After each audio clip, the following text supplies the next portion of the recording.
Okay, we're gonna break down a community called the Singanarians.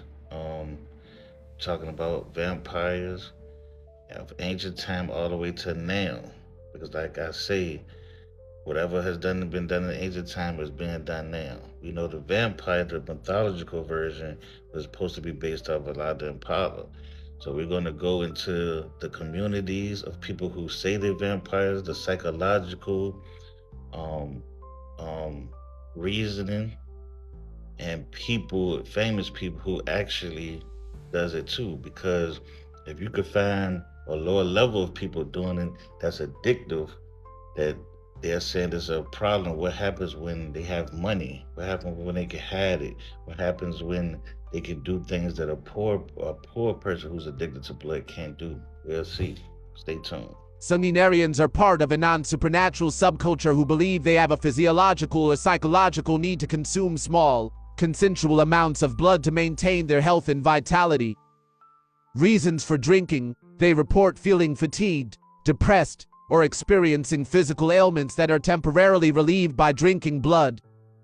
Source of blood: they obtain blood from willing, screened donors, often friends or partners, to minimize the risk of blood-borne diseases like HIV or hepatitis.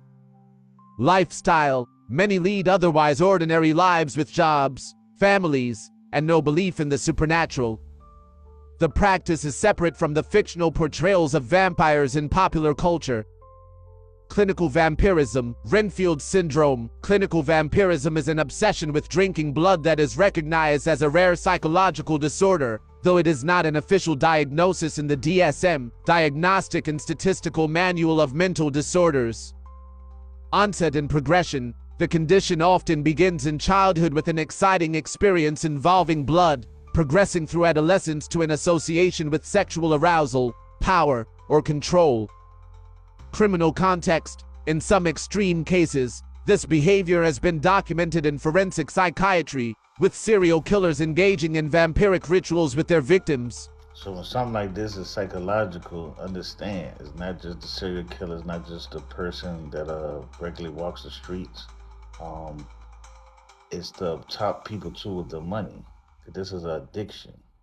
Just like a drug. The poor people have this addiction and rich people have this addiction. So we see this not as just a mythology thing. This is a real thing that happens psychology wise, right?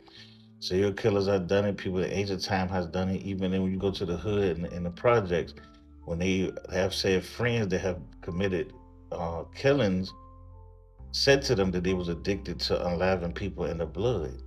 So this is a norm. This is not a normal thing, but this is a thing that normally goes on behind scenes, and people think it's not real.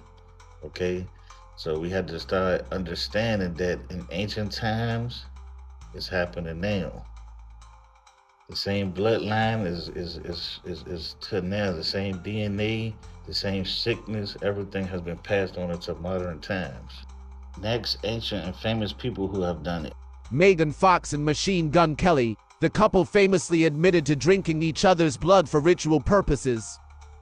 Jim Parrock, the True Blood actor, revealed he occasionally drinks his own blood, comparing the impulse to a craving for alcohol.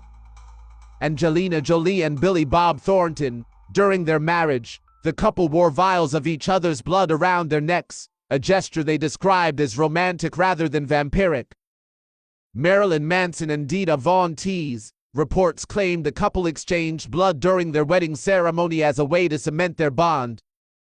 Historical figures and infamous cases: Elizabeth Bathory, known as the Blood Countess. She allegedly bathed in the blood of hundreds of young women to maintain her youth. Vlad the Impaler, the historical inspiration for Dracula. He was rumored to dip his bread in the blood of his victims. Richard Trenton Chase, known as the Vampire of Sacramento, the serial killer drank the blood of his victims due to a delusional belief it was necessary for his survival. Fritz Haarmann, dubbed the Vampire of Hanover, he was a serial killer who bit through the throats of his victims and was rumored to consume their blood.